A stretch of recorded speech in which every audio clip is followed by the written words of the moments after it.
Assalamualaikum warahmatullahi wabarakatuh. Kembali ramai masalah ijazah Pak Jokowi, kembali ramai dengan munculnya Tifa. Semakin heboh kembali. Beberapa minggu terakhir Tifa hilang. Ada isu Tifa setelah ditinggal Rismond, dia mau ikut RJ, mau ikut Swan ke Solo, dan banyak isu lagi. Ternyata setelah Lebaran, Tifa muncul dan menyatakan sikap. Menyatakan sikap, dia tidak mengikuti Rismond. Dia punya alasan tersendiri tentang Rismond. Kalau Roy Suryo antara menghujat dan membela, tapi kalau Dr. Tifa tegas, dia merasa ditipu oleh Rismond. Jadi tidak ada kata mendukung Rismond, tidak ada arah untuk RC. Ya. Nah, ini semakin ramai tentang perdebatan ijazah Pak Jokowi. Bahkan Dr. Tifa dalam kesendiriannya, dalam pelariannya beberapa minggu terakhir ini, dia ternyata membuat buku lagi.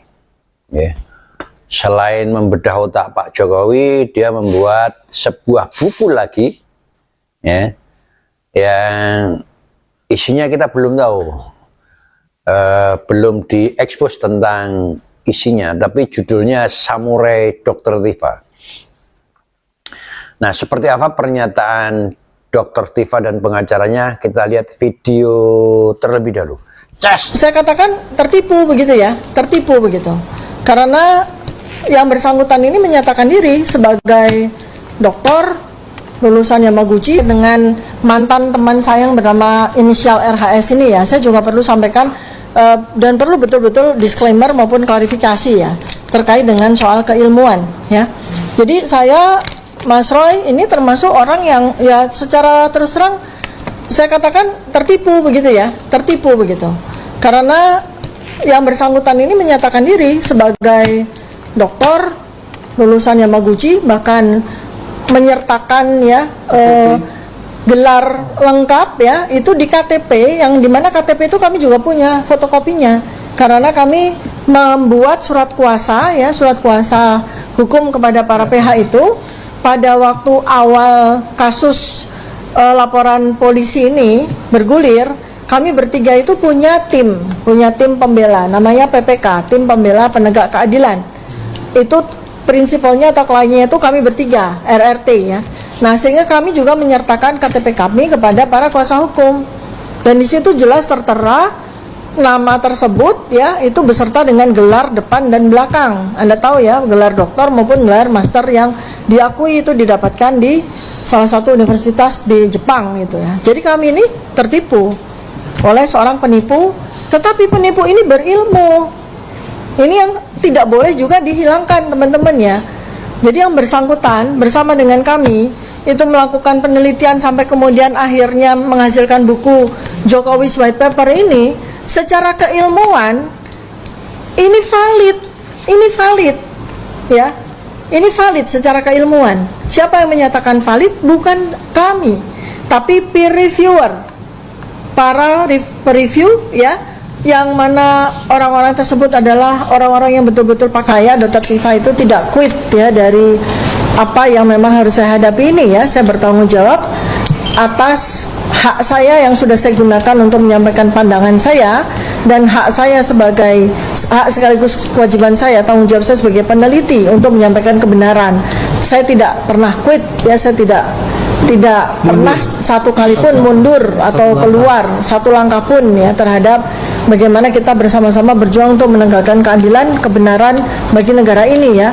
Jadi buktinya adalah bahwa dalam masa di mana saya dinyatakan saya saya bersembunyi atau saya merapat ke Solo atau saya hilang dan sebagainya, ada 2 karya yang saya tulis di sini. Bahkan ini adalah jalan samurai indah pemikiran saya, Dr. Tifa. Dan yang kedua adalah otak politik Jokowi yang oleh netizen dinyatakan ini sebagai buku Jokowi White Paper jilid 2. Artinya di sini adalah bukti bahwa saya tidak mundur satu langkah pun. Bahkan saya terus menyampaikan kebenaran, istiqomah untuk memberikan informasi dan sekaligus berbagi ilmu kepada masyarakat melalui buku-buku ini, ya. Dan kemudian berikutnya lagi adalah bahwa ada sebuah yang menurut kabar dan juga disampaikan oleh RHS sendiri bahwa dia punya kewajiban agar bisa memperoleh SP3.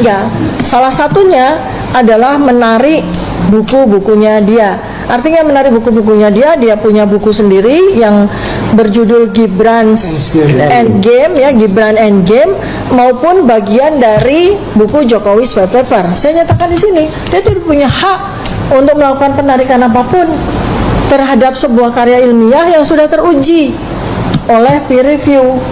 Jadi tadi seperti yang Mbak Randa sampaikan, tugas kami sebagai peneliti berhenti ketika penelitian ini sudah menjadi buku ini, ya, sehingga kami tidak punya hak lagi atas apa yang terus dalam buku ini.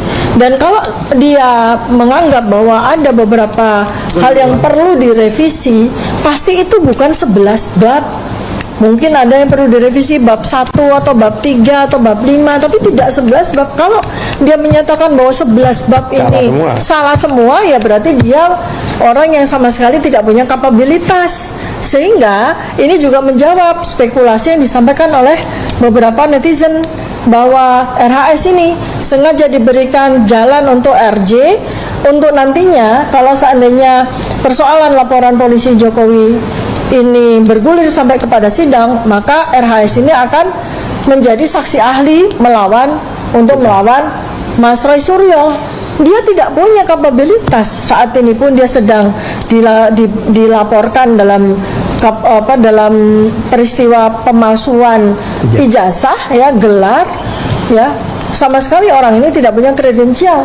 Dan kalaupun waktu itu bersama-sama dengan kami melakukan penelitian dan menulis buku ini, pada saat ini beliau posisinya itu masih seorang yang berilmu, tetapi malangnya melakukan penipuan bahkan terhadap kami dan terhadap para pihak kami dengan KTP yang memuat gelar palsu tersebut, ya. Nah, jadi sekali lagi ini juga untuk menyampaikan kepada masyarakat bahwa tidak bisa seorang RHS itu kemudian diberikan pengampunan dengan RJ lalu SP3 lalu kemudian dia dipasang sebagai ahli untuk mengcounter apa yang dia tulis sendiri. Itu sama sekali tidak masuk akal, apalagi untuk mengcounter seorang ahli doktor asli, ya, yang bernama Dr. Roy Suryo, ya. Jadi itu yang perlu saya sampaikan di sini kepada para media sekalian, termasuk masyarakat Indonesia. 50 miliar. Nah, terakhir ini ada isu yang baru bergulir juga, ya, itu tentang uang 50 miliar yang katanya sudah diserahkan kepada kami. Ini saya katakan di sini bahwa itu sama sekali tidak betul.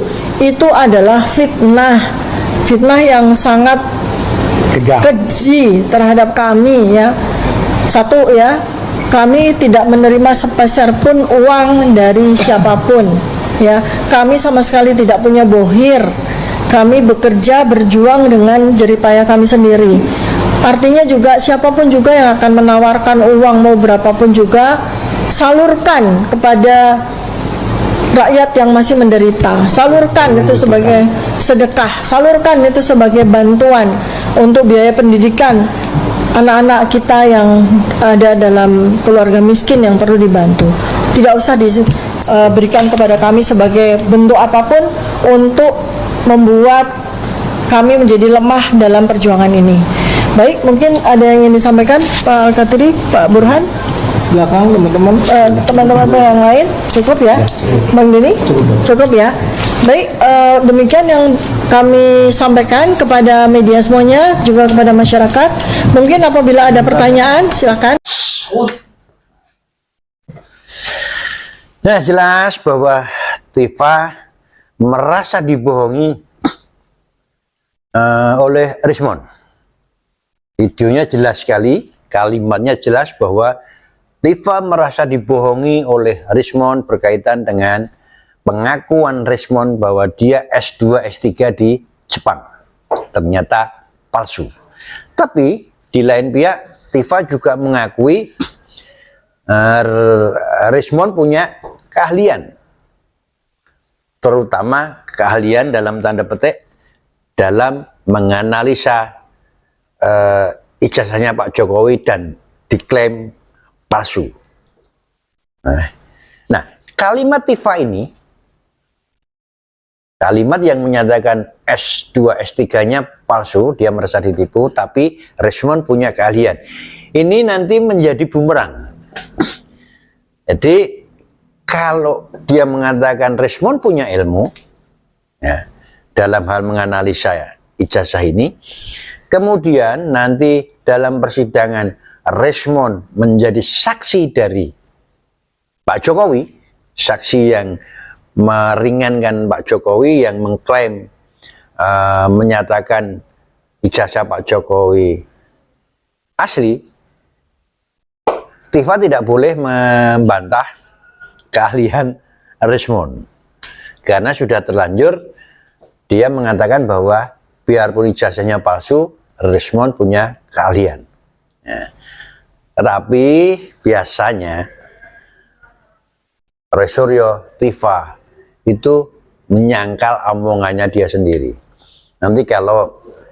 Artinya nanti kalau Rismond menjadi saksi dari Pak Jokowi yang menyatakan ijazah Pak Jokowi itu asli, Tifa pasti berkelit.